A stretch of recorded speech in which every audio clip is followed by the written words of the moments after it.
मैं कहना चाहूंगी कि अभी तक सबको ऐसा लगता था कि सिलेबस से डायरेक्ट टॉपिक उठा के आ रहे हैं। अब थोड़ा सा एप्लीकेशन भी चाहिए, क्योंकि अब इस सिलेबस को 2 साल हो चुके हैं, थर्ड ईयर है, ये थर्ड टाइम है न्यू सिलेबस से, तो वो थोड़ा अप्लाइड पार्ट में जा रहे हैं अब। नहीं, लिखने का ज्यादा नहीं है, उसने बोला वही है कि 7-8 लाइन लिखना है। अच्छा। बट एक मेंटेलिटी क्या होती है ना, अपन उसको पूरा खींचने की कोशिश करते हैं, Right. जिसके चक्कर में पेपर।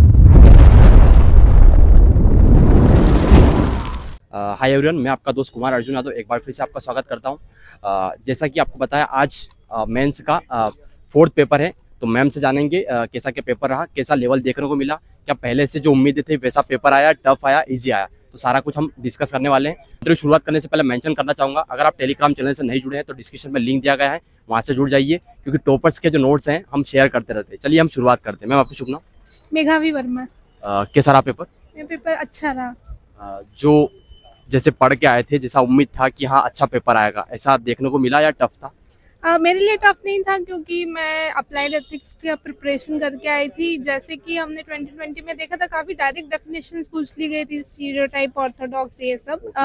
तो वैसी डेफिनेशंस आधे क्वेश्चन में थी 2 मार्कर्स में, लेकिन थोड़ा सा एप्लीकेशन बेसिस भी था। जैसे कि चारवाक फिलॉसफी का इंडियन फिलॉसफी में क्या कंट्रीब्यूशन है, और ऐसे उन्होंने 2 मार्कर्स में थोड़ा अप्लाइड पूछा है। 5 मार्कर्स पर ओके, पर जो 20 मार्कर्स है उसमें आपको काफ़ी दिमाग लगाना पड़ेगा, क्योंकि अगर एक क्वेश्चन का मैं एग्जांपल दूं कि स्वामी विवेकानंद के शिकागो एड्रेस का आज के जो प्रेजेंट कॉन्टेक्स्ट में क्या कंट्रीब्यूशन है, तो अगर हमें G20 याद है, उसमें वासुदेव कुटुंबकम का टैगलाइन यूज़ किया है, वो उन्होंने अपने एड्रेस में भी मेंशन किया था।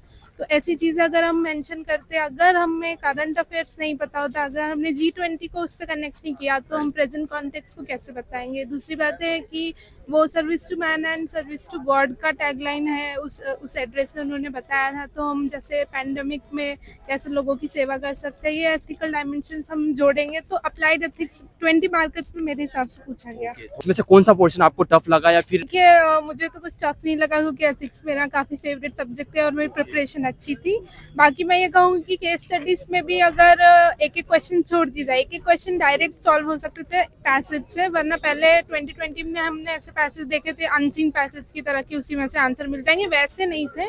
4 क्वेश्चन ऐसे थे जिनमें हमें अपना दिमाग लगाना पड़ेगा। जो first paper, second paper, third paper आपने दिया था, वो कैसे क्या पेपर रहे थे? वो मेरे सारे अच्छे रहे थे। अच्छे रहे थे? मतलब जो पहले आपके एनालिसिस देखे होंगे, पहले के जो पेपर हुए थे, इसके पहले वाले जो मेंस, जी। वो जो पेपर का लेवल आ रहा था, क्या वही लेवल चल रहा है, फिर थोड़ा सा अप हुआ है, डाउन हुआ? हिस्ट्री में मैं कहूँगी 3 मार्कर्स में सेम ही था। वो 3 मार्कर्स पहले भी डिफिकल्ट थे, अभी भी डिफिकल्ट थे। ज्योग्राफी मेरे ख्याल से इजी था, इवन जैसा इजी होता है वैसे ही था। और थर्ड पेपर भी अच्छा था। साइंस भी पहले के हिसाब से मुझे इजी लगा। आप प्रिपरेशन कब से कर रहे हैं? मैं प्रिपरेशन तो 2018 से कर रही हूँ। कितने मेंस, कितने प्री और कितने इंटरव्यू दिए आपने? मैंने 2 प्री दिए, क्वालिफाई नहीं किए थे। 2 प्री क्वालिफाई कर, ये first pre qualify, first mains है, और यूपीएससी का एक बार मेंस दे चुकी हूँ। क्या मैसेज देना चाहेंगे जो भी एस्पिरेंट प्रिपरेशन कर रहे हैं, चाहे प्री देने वाले हो, मेंस देने वाले हो, इंटरव्यू देने वाले? मैं कहना चाहूंगी कि अभी तक सबको ऐसा लगता था कि सिलेबस से डायरेक्ट टॉपिक उठा के आ रहे हैं। अब थोड़ा सा एप्लीकेशन भी चाहिए, क्योंकि अब इस सिलेबस को 2 साल हो चुके हैं, थर्ड ईयर है, ये थर्ड टाइम है न्यू सिलेबस से, तो वो थोड़ा अप्लाइड पार्ट में जा रहे हैं। अब ऊपर से नहीं पूछ रहे हैं। Okay, thank you ma'am. चलिए, हमारे साथ में अगले कैंडिडेट जुड़ चुके हैं, इनसे जानेंगे पेपर का लेवल कैसा क्या पेपर रहा आपका। जो पहले पेपर दिया आपने, फर्स्ट, सेकंड, थर्ड, क्या उसी की कंपेयर में उसी लेवल से पेपर आ रहा है या फिर कोई बदलाव हुआ? पेपर उसी लेवल से आ रहा है, पूरा यूपीएससी पैटर्न हो गया। मतलब अपन से ही पूछा जा रहा है अप्लाइड फॉर्म में, सारा का सारा। मतलब ऐसा नहीं है डाटा वाला पार्ट आपने उठाया और लिख दिया, पूरा अप्लाइड फॉर्म में आ रहा है। आज जो केस स्टडीज आई उसमें ये पूछा गया कि आपको क्या क्या काम करने रहते हैं। जब आप डीएम बनते हो तो आपको क्या क्या काम करने रहते हैं, तो वही सारे काम थे। जब आप डीईओ होते हो तो आपको क्या काम। जो इंटरव्यू में प्रश्न पूछते हैं, ऐसे प्रश्न पूछे गए केस स्टडी? हाँ, मतलब ऐसे ही प्रश्न थे, बिल्कुल डील करना है। हाँ, आपको डील करना है कि आप कैसे, जो आपको सिचुएशन दी जा रही है उसमें आप कैसे क्या एक्ट करोगे। तो ओवरऑल मतलब पेपर थोड़ा सा लेंथी था, बाकी पेपर मतलब बहुत अच्छा था। पहले के एनालिसिस देखे हो, क्या उसी लेवल से पेपर आ रहा है? नहीं, पिछली केस स्टडीज थोड़ी सी इजी थी, इस बार थोड़ी सी मतलब एक्स्ट्रा लिखना पड़ा थोड़ा सा ज्यादा। जो इसके पहले वाले जो पेपर थे, फर्स्ट, सेकंड, थर्ड, वो कैसे क्या रहे थे आपके? मेरे अच्छे गए हैं पेपर। अच्छा रहे। हाँ। कौन सा प्री और कौन सा मेंस है आपका? ये मेरा प्री तो तीसरा है। अच्छा। और मेंस मेरा दूसरा है। इंटरव्यू वगैरह दिए आपने? नहीं, अभी नहीं। तो कब से तैयारी कर रहे हैं आप इसका? मैं भी 2020 से। 2020 से।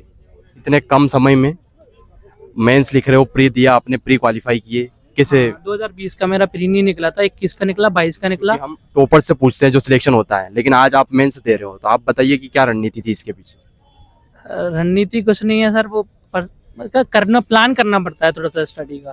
तो कोचिंग वगैरह किया था या सेल्फ किया था? कोचिंग किया था बट कोविड के चक्कर में प्रॉपर नहीं हो पाई। अच्छा ये बताइए ना मुझे, एक कॉपी का साइज बढ़ा दिया गया है, शायद 5 नंबर में भी थोड़ा सा ज्यादा लिखने को पड़ रहा है, तो क्या दिक्कत आ रही है क्या इससे? नहीं, लिखने का ज्यादा नहीं है, उसने बोला वही है कि 7-8 लाइन लिखना है। अच्छा, बट एक मेंटेलिटी क्या होती है ना, अपन उसको पूरा खींचने की कोशिश करते हैं, Right. जिसके चक्कर में पेपर छूटता है। क्या लगता है आपको, पूरा भरना चाहिए वो पेज या फिर खाली छोड़ देना नहीं चाहिए? भरना चाहिए, उसका यूटिलाइज करना चाहिए फ्लो चार्ट बनाने के लिए और डायग्राम्स बनाने के लिए। नहीं भरना चाहिए, मतलब अगर आप भरोगे तो आपका पेपर 100% छूटेगा। आपका छूटा पेपर? मेरा नहीं छूटा पेपर। इसके पहले वाले पेपर छूटे? हाँ मतलब बना नहीं, 1-2 क्वेश्चन बाकी छूटा नहीं है। अच्छा, जो आज, अगर आज भी कोई सा नहीं छोड़ा आपने क्वेश्चन, राइट? कोई भी नहीं छोड़ा, सारे प्रश्न बनने लायक थे? बिल्कुल बनने लायक थे। मतलब पेपर का लेवल देखा जाए तो क्या मॉडरेट लेवल का था या फिर थोड़ा मॉडरेट था पेपर, moderate ही था? बिल्कुल। फ्यूचर एस्पिरेंट को क्या मैसेज देना चाहेंगे? बस लगे रहो ऐसा? ऐसा। चलो, थैंक यू सो मच।